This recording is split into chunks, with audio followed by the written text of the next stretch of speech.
ప్రతి ఏటా విజయవాడ ఇంద్రకీలాద్రిపై ఘనంగా నిర్వహించే దసరా శరన్నవరాత్రి ఉత్సవాలు ఈ ఏడాది 11 రోజుల పాటు జరగనున్నాయి.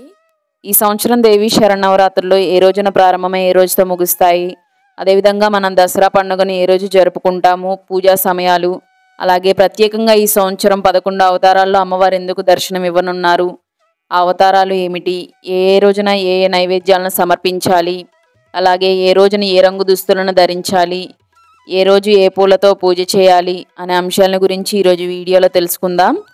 ఎవరైనా కొత్తగా ఛానల్ చూస్తున్నట్లయితే సబ్స్క్రైబ్ చేసుకోండి. వీడియో కనుక నచ్చితే లైక్ చేయండి, షేర్ చేయండి, అలాగే శ్రీమాత్రే నమః అని కామెంట్ చేయండి. అందరికీ ముందుగా దసరా శరన్నవరాత్రి శుభాకాంక్షలు.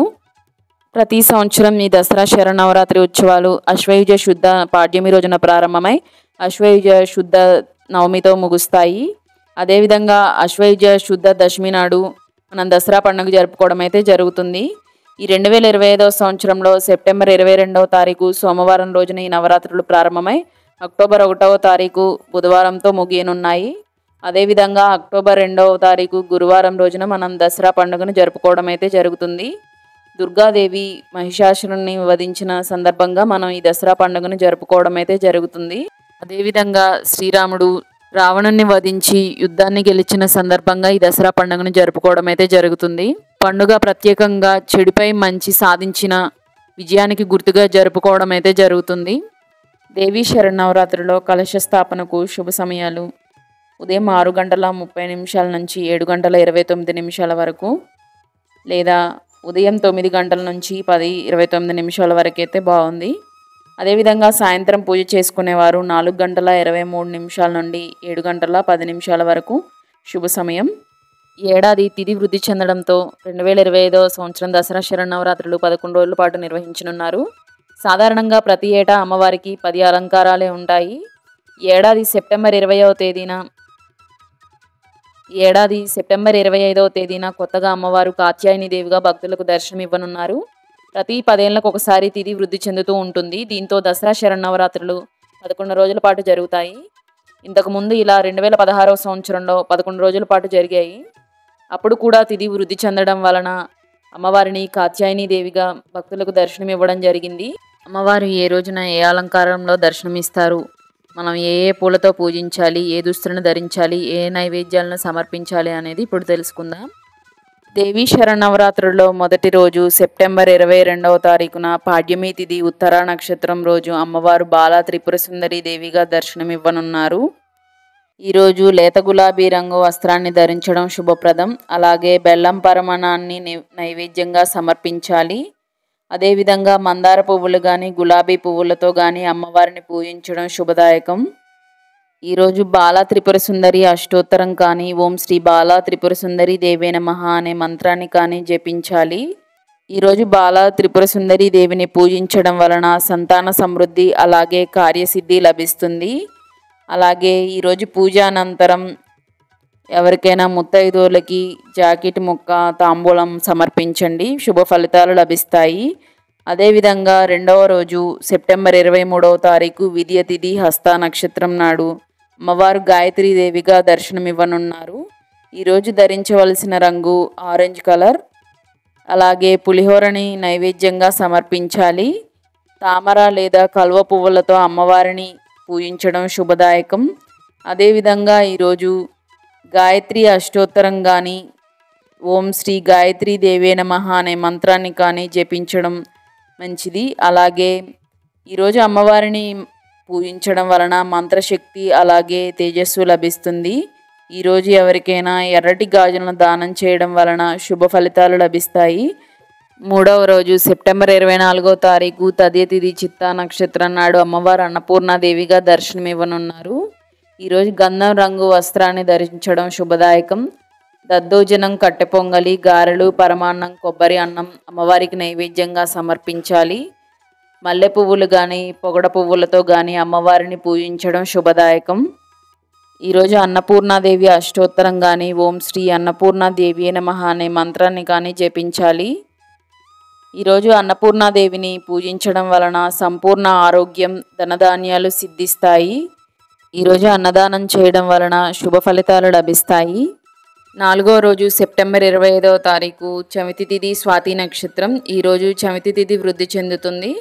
అందుకే అమ్మవారు ఈరోజు ప్రత్యేకంగా కాత్యాయని దేవిగా మనకు దర్శనం ఇవ్వనున్నారు. పసుపు రంగు లేదా ఎరుపు రంగు వస్త్రాన్ని ధరించాలి. తేనె, పాయసం, రవ్వ కేసరి పదార్థాలను నైవేద్యంగా సమర్పించాలి. మల్లెపూలు, మందార పూలతో ఈరోజు అమ్మవారిని పూజించాలి. ఈరోజు కాత్యాయని అష్టోత్తరం కానీ, ఓం శ్రీ కాత్యాయని దేవియే నమః అనే మంత్రాన్ని కానీ జపించాలి. ఈరోజు అమ్మవారిని పూజించడం వలన ధైర్యం, విశ్వాసం అలాగే విజయం సిద్ధిస్తాయి. ఈరోజు ఉలవలు కానీ, ఎరుపు రంగు లేదా బూడిద రంగు వస్తువులను దానం చేయడం శుభప్రదం. 5వ రోజు సెప్టెంబర్ 26వ తారీఖు చవితి తిథి విశాఖ నక్షత్రం. ఈరోజు శ్రీ మహాలక్ష్మీదేవిగా మనకు అమ్మవారి దర్శనం ఇవ్వనున్నారు. ఈరోజు ఎరుపు రంగు వస్త్రాన్ని ధరించడం శుభప్రదం. క్షీరాన్నం, పూర్ణం బూరెలు, రవ్వ కేసరి అమ్మవారికి నైవేద్యంగా సమర్పించాలి. కలువ పూలు, తామర పూలు, ఎర్ర గులాబీలు అలాగే మందార పూలతో అమ్మవారిని పూజించడం శుభప్రదం. ఈరోజు మహాలక్ష్మి అష్టోత్తరం కానీ, కనకదార స్తోత్రం కానీ పఠించాలి. అదేవిధంగా ఓం శ్రీ మహాలక్ష్మీదేవే నమః లేదా శ్రీ మాత్రే నమః అనే మంత్రాలను జపించండి. ఈరోజు అమ్మవారిని పూజించడం వలన అష్టైశ్వర్యాలు సిద్ధిస్తాయి, ధనప్రాప్తి కలుగుతుంది. ఈరోజు దక్షిణ కానీ, డబ్బులు కానీ పేదవారికి దానం చేయడం వలన శుభ ఫలితాలు లభిస్తాయి.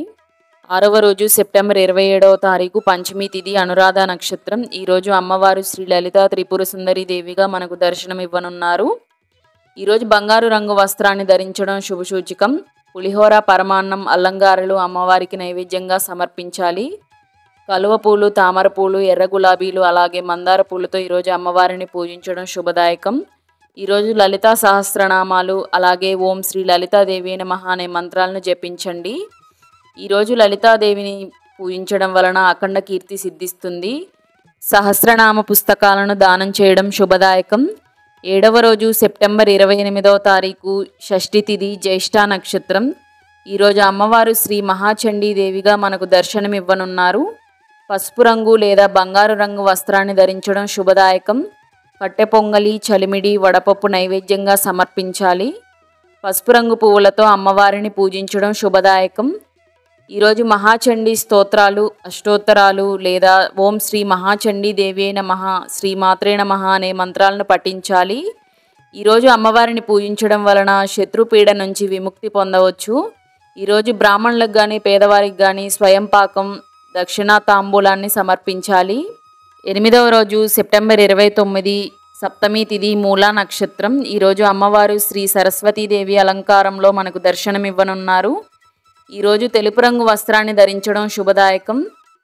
దద్దోజనం, పరమాన్నం అమ్మవారికి నైవేద్యంగా సమర్పించాలి. తెలుపు రంగు పువ్వులు అలాగే బిల్వపత్రాలతో ఈరోజు అమ్మవారిని పూజించడం శుభదాయకం.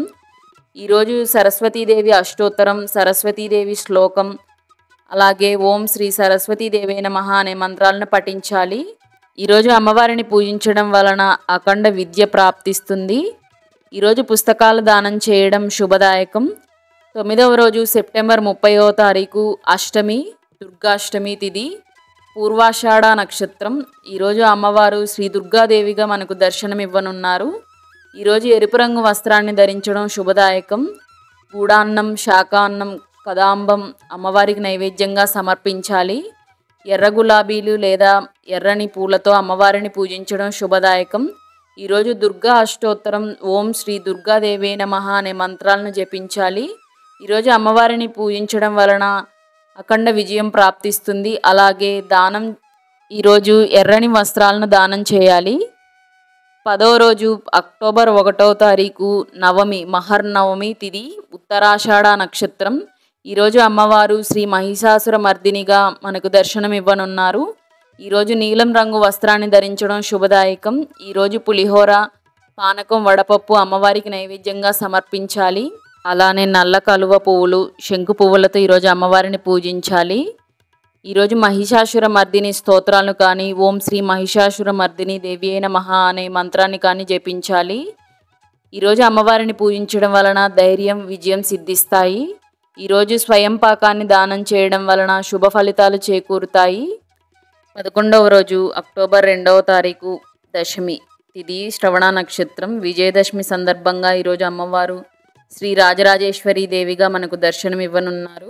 ఈరోజు ఆకుపచ్చ రంగు వస్త్రాలను ధరించాలి. పులిహోర, మహానైవేద్యం, భోజనం అమ్మవారికి నైవేద్యంగా సమర్పించాలి. ఎరుపు రంగు పువ్వులతో ఈరోజు అమ్మవారిని పూజించడం శుభదాయకం. ఈరోజు రాజరాజేశ్వరి దేవి అష్టకం లేదా ఓం శ్రీ రాజరాజేశ్వరి దేవియే నమః అనే మంత్రాన్ని పఠించాలి. ఈరోజు అమ్మవారిని పూజించడం వలన శక్తి అలాగే సౌభాగ్యం సిద్ధిస్తాయి. ఈరోజు ఎవరికైనా పూలమాలను దానం చేయడం వలన మంచి ఫలితాలు అయితే లభిస్తాయి. నెక్స్ట్ వీడియోలో దేవీ శరన్నవరాత్రుల్లో భాగంగా శ్రీశైలంలో గల భ్రమరాంబ సహిత మల్లికార్జున స్వామి వారి దేవస్థానంలో భ్రమరాంబికాదేవి అలంకారాలు, అలాగే అమ్మవారికి ప్రీతికరమైన నైవేద్యాలు, ఏ పువ్వులతో పూజించాలి, అలాగే ఏ దుస్తులను ధరించాలి అనే అంశాలను గురించి తెలుసుకుందాం. అదేవిధంగా దేవీ శరన్నవరాత్రుల పూజా విధానం, అలాగే ఎటువంటి నియమాలను పాటించాలి, కలశం అలాగే అఖండ దీపం పెట్టినప్పుడు ఎటువంటి నియమాలను పాటించవలసి ఉంటుంది, ఏ ఏ సమయాల్లో పూజ చేయాలి, ఏ రోజున కలశం ప్రతిష్ఠించాలి, ఏ రోజున కదపాలి అనే విషయాలను నెక్స్ట్ వీడియోలో తెలుసుకుందాం. ఈ వీడియో కనుక మీకు నచ్చితే లైక్ చేయండి, షేర్ చేయండి, సబ్స్క్రైబ్ చేసుకోండి. జై భవానీ. ఓం నమః శివాయ.